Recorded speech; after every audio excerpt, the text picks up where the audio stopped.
Emmanuel Narchon, bonjour. Bonjour. Et bienvenue sur Radio J. Un mot d'abord pour nous dire où en est le conflit. Tsahal nous annonce que Gaza est coupé en deux, Gaza Nord, Gaza Sud. Quelle est la situation exacte ? Oui, alors évidemment, on ne peut pas dévoiler toutes les informations. Bien sûr. Parce que nous sommes en pleine bataille. Mais effectivement, Gaza a été coupé en deux et nos troupes progressent de manière tout à fait satisfaisante. Nous avons détruit énormément d'infrastructures du Hamas. Nous avons tué énormément de membres du Hamas. Je crois que, ça marche exactement selon les plans de notre état-major. Quand on entend hier, il y a des frappes significatives, quel sens faut-il donner à ce mot ? Mais je crois que c'est le sens littéral, c'est-à-dire qu'effectivement, nous frappons les infrastructures de base de cette organisation terroriste abominable et nous tuons un maximum de ses membres, ce qui est exactement le but de l'opération. Ce que nous souhaitons, en fin de compte, c'est se retrouver avec une bande de Gaza dans laquelle le Hamas n'existe plus. Est-ce à dire que les frappes sont de plus en plus ciblées, de plus en plus précises et donc de moins en moins dangereuses par dommage collatéral pour les civils ? Oui, tout à fait, puisque de toute manière, il y a de moins en moins de civils. Nous aidons les civils à quitter la zone des combats, alors que le Hamas essaye de les retenir pour qu'ils servent de bouclier humain. Nous faisons exactement le contraire, et ce qui nous permet d'affronter directement ces terroristes du Hamas. Et pour l'instant, ça se passe avec beaucoup de succès. Amirai Eliyahu a évoqué le fait de bombarder la bande de Gaza avec une arme nucléaire. Il a été suspendu. Vous nous confirmez qu'il n'y aura pas d'atomique, de nucléaire à Gaza ? Je ne veux pas rentrer là-dedans. C'est clair que ce qu'il a dit n'a absolument rien à voir avec les plans militaires israéliens. Ce qu'il a dit, si vous voulez, c'est une espèce d'expression politique qui ne correspond absolument pas à la vision du gouvernement. C'est la raison pour laquelle il a été suspendu et ça ne sert à rien de le répéter à outrance. Internet et les communications téléphoniques ont été coupées hier. Qu'est-ce que ça apporte à Tsahal que de faire un blackout comme ça ? Alors, ce que ça apporte, c'est que ça sème le trouble du côté du Hamas, puisque Tsahal continue à avoir ses propres moyens de communication.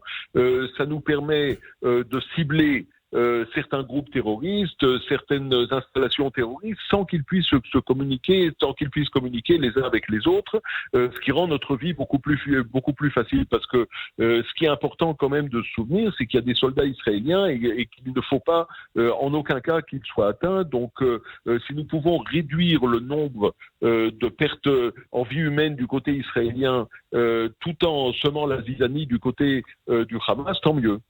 Alors, il y a de la polémique toujours sur les frappes sur les hôpitaux. Israël diffuse des images qui sembleraient montrer que le Hamas utilise les hôpitaux, les sous-sols des hôpitaux. Est-ce qu'il ne faudrait pas en montrer plus de manière plus claire et peut-être dans des médias publics ou bien dans l'enceinte diplomatique de l'ONU ? Oui, alors c'est quelque chose que nous montrons, mais vous avez tout à fait raison, c'est quelque chose qu'il faut montrer au monde entier. Il faut que ça soit clair que Hamas, en fait, commet un double crime de guerre, puisqu'il il cible des civils israéliens tout en se cachant derrière des civils palestiniens. Et c'est ce qu'il a fait de manière systématique. Nous savons qu'il a construit ses bunkers sous l'hôpital Shifa. Alors, avec tout le danger que ça représente, je suis sûr que nous les atteindrons, ces bunkers, pour détruire cette organisation. Est-ce que l'offre demeure toujours si les terroristes rendent les otages, il pourrait y avoir un cessez-le-feu ? Alors, ce que nous avons dit, nous le répétons, et c'est très très clair, il faut que les terroristes rendent les otages et se rendent. Il faut que cette organisation Hamas cesse d'exister. Donc il ne s'agit pas uniquement de rendre les otages, mais il s'agit bel et bien de démanteler, de faire en sorte que le Hamas n'existe plus. Et s'il y a reddition du Hamas, si les centaines, les milliers de terroristes sortent des tunnels et se rendent, que leur arrivera-t-il ? Que leur promet Israël ? La prison à vie. Avec des procès, avec une justice, avec des avocats ? L'état de droit sera respecté. Nous sommes un État de droit, bien évidemment. Nous sommes une démocratie, nous sommes un État de droit. Donc ils seront jugés en bonne et due forme. Mais vous savez, étant membre d'une organisation terroriste d'inspiration style Daesh, c'est évident qu'ils passeront de très très nombreuses années en prison. Où en sont pour les otages les discussions menées par le Qatar ? Est-ce qu'il y a des liens étroits, des discussions étroites entre Israël et le Qatar pour savoir où ça en est ? Alors là, c'est un sujet extrêmement sensible sur lequel vous comprendrez que je ne peux pas élaborer, mais bien évidemment, pour nous, c'est une première préoccupation, c'est une grande priorité, et donc nous consacrons beaucoup d'efforts à cette question des otages, sans en parler publiquement, évidemment. Est-ce que vous avez des informations précises à nous donner sur les pertes, c'est-à-dire le nombre d'otages dont on sait qu'ils ont été tués depuis le début des frappes sur Gaza, et puis les pertes des soldats israéliens aussi engagés? Voilà, alors concernant les otages, nous entendons ce que dit le Hamas, qu'il y aurait eu une cinquantaine d'otages tués par les frappes israéliennes. Nous savons que c'est une guerre psychologique. Nous savons que de leur côté, ils font tout leur possible pour éviter ces frappes israéliennes. Donc ils disent tout et n'importe quoi. Et je crois qu'il faut faire très attention quand on entend ces choses. Maintenant, les pertes du côté israélien, malheureusement, il y a des pertes à déplorer. Et elles sont rendues publiques. Pour l'instant, il s'agit à peu près d'une vingtaine de soldats, c'est beaucoup trop, mais c'est le prix à payer lorsqu'on lutte contre une organisation pareille qui s'est armée au fil des années et qui n'a d'ailleurs aucun respect de la vie humaine, que ce soit celle des autres ou sa propre vie. L'état de l'armement du Hamas et de la formation des terroristes du Hamas, tout cela a été sous-estimé par Israël? Je ne sais pas si sous-estimé, mais ce que nous voyons maintenant, c'est que, de manière très très claire, c'est que tout l'argent qui est rentré à Gaza, toute cette aide internationale, en fait, n'a servi qu'un seul but. Un seul but, c'est d'armer le Hamas et de le rendre plus fort. Donc tous ceux qui avaient l'illusion et qui pensaient que cette aide internationale bénéficie éventuellement à la population palestinienne se rendent compte maintenant que c'est absolument pas le cas. La vie diplomatique continue de manière intense autour d'Israël. Quel jugement faites-vous, quel bilan tirez-vous du déplacement d'Anthony Blinken, notamment de son passage à Ramallah? Est-ce que ça a été utile? Mais je crois que la visite de Anthony Blinken est très utile parce que de toute manière, il exprime des positions qui sont très très claires, qui sont les positions de la plus grande puissance des États-Unis, qui soutient Israël à 100%. Ce qu'il a entendu du côté arabe, c'est important aussi parce qu'il ne faut pas oublier que lorsque le conflit sera terminé, il faudra reconstruire la bande de Gaza. Il y aura des questions politiques et diplomatiques qui se poseront. Qui aura la responsabilité de la bande de Gaza? De quelle manière est-ce que ce territoire sera géré? Et tout cela, évidemment, c'est quelque chose dont il faut prendre en compte aussi les opinions des pays qui nous entourent et notamment aussi de l'autorité palestinienne. Israël n'a pas vocation à occuper Gaza durant de très longues années?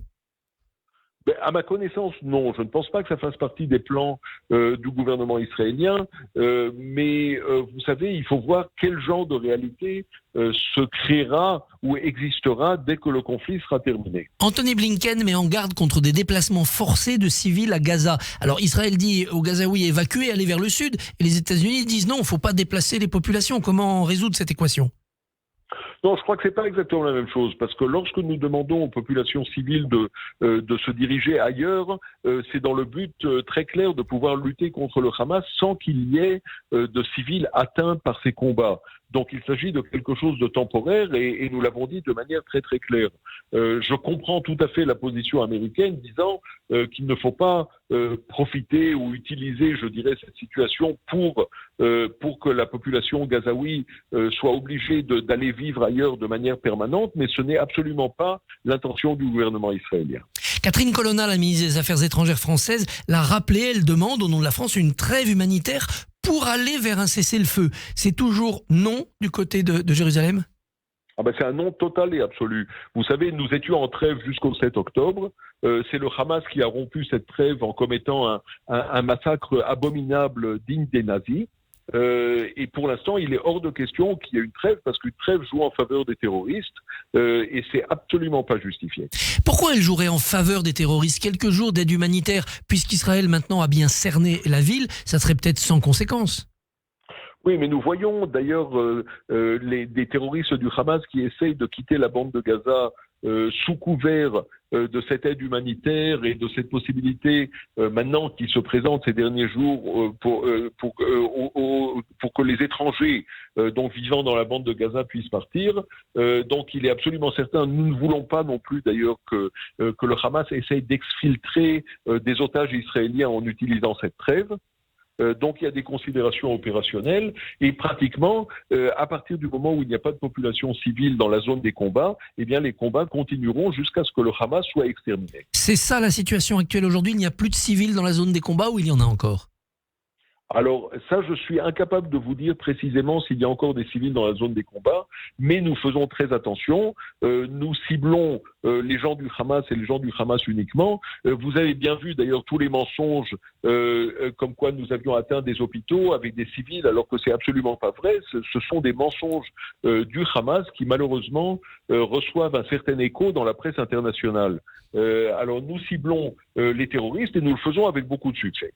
Il y a une vague d'antisémitisme dans le monde, en France comme dans de nombreux pays.